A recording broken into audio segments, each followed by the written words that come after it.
والعاقبة للمتقين ولا عدوان إلا على الظالمين وأشهد أن لا إله إلا الله وحده لا شريك له وأشهد أن محمدا عبده ورسوله صلى الله عليه وعلى آله وصحبه وسلم تسليما كثيرا. أما بعد, mes chers frères, mes chères sœurs, l'imam Muslim, dans son authentique, rapporte un hadith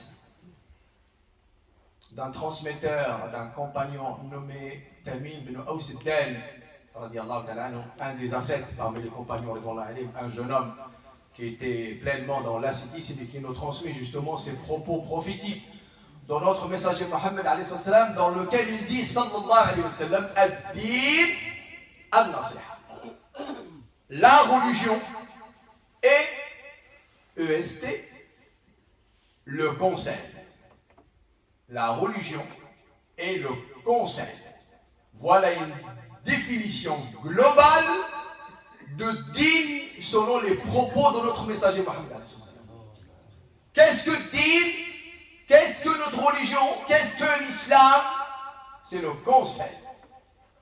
Ensuite, il y a une interrogation de la part des compagnons Ridwallah alayhim qui ont besoin de beaucoup plus d'explications. Et c'était une manière d'enseigner l'islam de la part du prophète alayhi salam à ses compagnons. Conseiller, mais pour qui, ô messager d'Allah? Et il répond sallallahu alayhi wa sallam, conseiller pour Allah, pour son livre, pour son messager, pour les chefs d'État, les gouverneurs, nos responsables, nos savants et l'ensemble de la communauté musulmane. L'ensemble de la communauté, l'ensemble de la société musulmane. Et là, bien évidemment, on doit comprendre ces détails, ces explications qui viennent de suivre justement cette définition globale, ad-din an-nasiha, la religion et le conseil, et ensuite il nous apprend que effectivement le conseil, c'est d'orienter via ces conseils-là le musulman vers le monothéisme, vers la foi en Allah unique et sans associé, croire en l'unicité de sa divinité, croire en l'unicité de sa seigneurie, subhanahu wa ta'ala, le fait de lui obéir, de soumettre à ses ordres, de fortifier sa foi, de conseiller le musulman et la musulmane, justement, de faire de Coran Karim, la parole d'Allah, la parole de la révélation, sa constitution, son mode de vie, source d'entreprise, d'action, source de lumière, source de pratique et de bonne compréhension. Il est demandé islamiquement parlant parce que l'islam est ça aussi, c'est de conseiller à nos frères et à nos sœurs aussi, effectivement, le fait de calquer notre quotidien sur celui de notre prophète Mohammed alayhi salam, de suivre la tradition de notre messager Mohammed alayhi salam, d'avoir la compréhension et la vision et d'être dans la même perspective que le Rasoul alayhi salam, avoir la même éthique, la même moralité, le même comportement, la même ligne de conduite, de vivre comme lui, sallallahu alayhi wa sallam. On doit normalement avoir un quotidien tous les jours à apprendre des choses qui nous rapprochent de la vie de notre envoyé Mohammed alayhi salam. On doit aussi se conseiller les uns les autres, mes frères et mes sœurs, de respecter nos responsables, de respecter nos gouverneurs, de ne pas inciter la Oumma à la division, aux rébellions, d'être dans les révolutions qui sont incalculées, qui ne sont pas travaillées, qui ne sont pas du tout conseillées par les savants de l'islam. On doit être à l'écoute de nos savants, on doit être à l'écoute de nos ulama, on doit être attentif à cela, c'est très important. Et là je tiens à vous préciser les jeunes, attention, on entend certains jeunes parfois avoir l'audace de dire que tel savant n'est pas un savant, que tel homme n'a pas la connaissance. Tu es qui, mon frère? Tu es qui, ma sœur? Tu tiens même pas une phrase debout en arabe. Tu ne fais pas la différence entre un verbe, un sujet et un complément. Tu n'as même pas les moyens de comprendre versets et les hadiths les plus simples dans les références, dans les fondements de l'islam. Mais cette audace, en fait, mais elle est très audacieuse. Non pas seulement tu es un homme de connaissance qui a l'ilm, qui a appris la langue arabe, qui a la connaissance du Coran, l'exégèse du Coran, et tu as la possibilité d'avoir les outils nécessaires pour authentifier un hadith, ou l'affaiblir, ou le considérer comme étant bon, ou alors tu as tous les outils nécessaires au niveau de la théologie musulmane pour pouvoir extraire les règles et les jugements de leurs textes, de leurs fondements, et tu as quand même cette audace, subhanallah al-alim, de dire que tel alim n'en est pas un, c'en est pas un. Il n'a pas le bon savoir, tout simplement, parce qu'il ne donne pas les mêmes avis que ta tribu, que ta tendance, que ton petit groupe. C'est ça l'ilm, c'est ça la connaissance religieuse, c'est ça din sans savoir. Il faut faire attention à cela.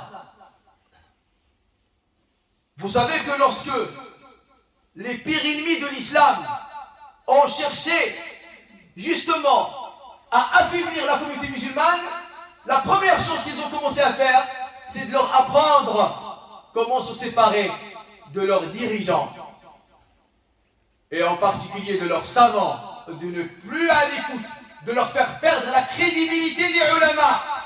Et au final, tu vas écouter qui, mon frère?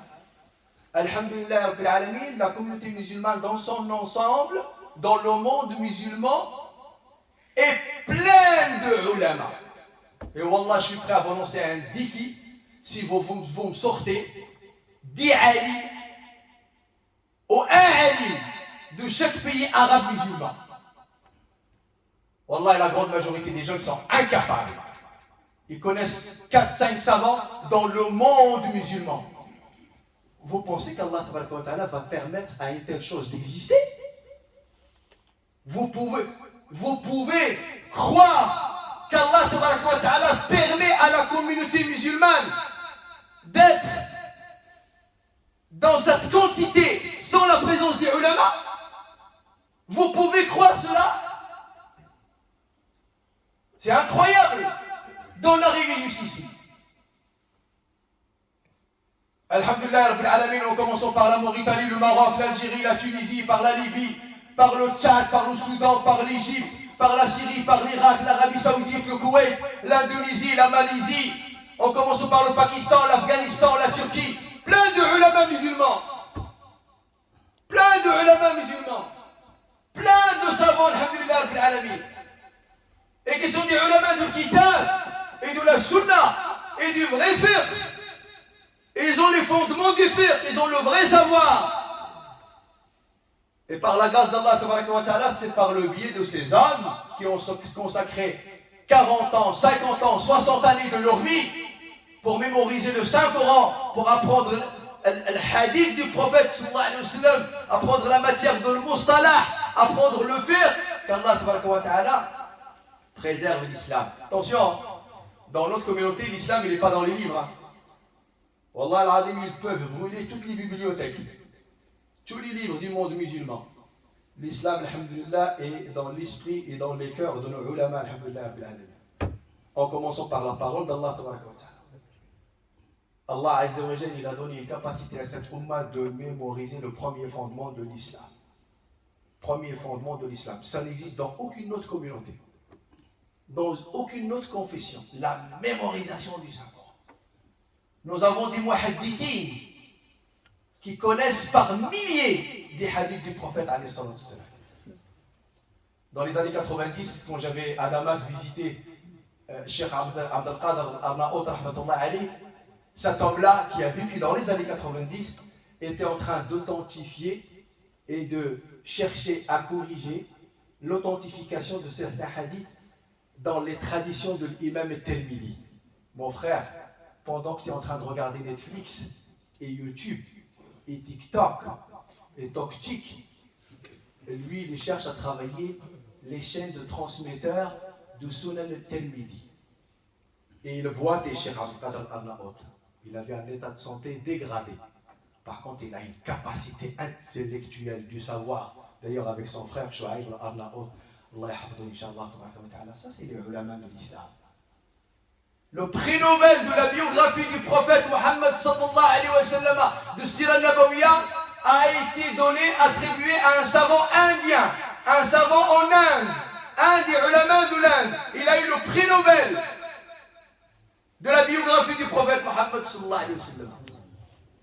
Et Inch'Allah, je vais consacrer toute une khutbah pour vous parler uniquement de la présence des ulama actuellement dans tous les pays arabes musulmans. Comme ça, vous allez prendre conscience que, alhamdulillah, dans notre ummah, il y a énormément, et je geste là volontairement, beaucoup de ulama au sein de notre ummah.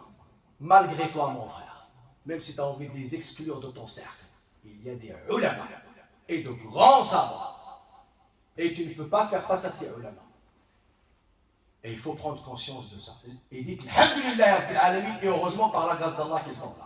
عباد الله إن الله وملائكته يصلون على النبي يا أيها الذين آمنوا صلوا عليه وسلموا تسليما صلى الله عليه وعلى آله وصحبه وسلم تسليما كثيرا وارض اللهم عن الخلفاء الأربعة وعن الست الباقين من العشرة وانفعنا يا ربنا بمحبتهم واحشرنا يا مولانا في زمرتهم اللهم اغفر للمؤمنين والمؤمنات المسلمين والمسلمات الأحياء منهم والأموات ربنا اغفر لنا ذنوبنا ويسر لنا أمورنا واختم بالباقيات الصالحات أعمالنا ربنا عجز الطبيب فداونا وفسد الزمان فنجنا وضعفت حيلتنا فقونا اللهم أرنا الحق حقا وارزقنا اتباعه وأرنا الباطل باطلا وارزقنا اجتنابه اللهم وفقنا لما تحبه وترضاه وترضى به عنا يا ذا الجلال والإكرام اللهم حبب إلينا الإيمان وزينه في قلوبنا وكره إلينا الكفر والفسوق والعصيان واجعلنا اللهم من الراشدين واجعلنا اللهم من الراشدين واجعلنا اللهم من الراشدين اللهم آت نفوسنا تقواها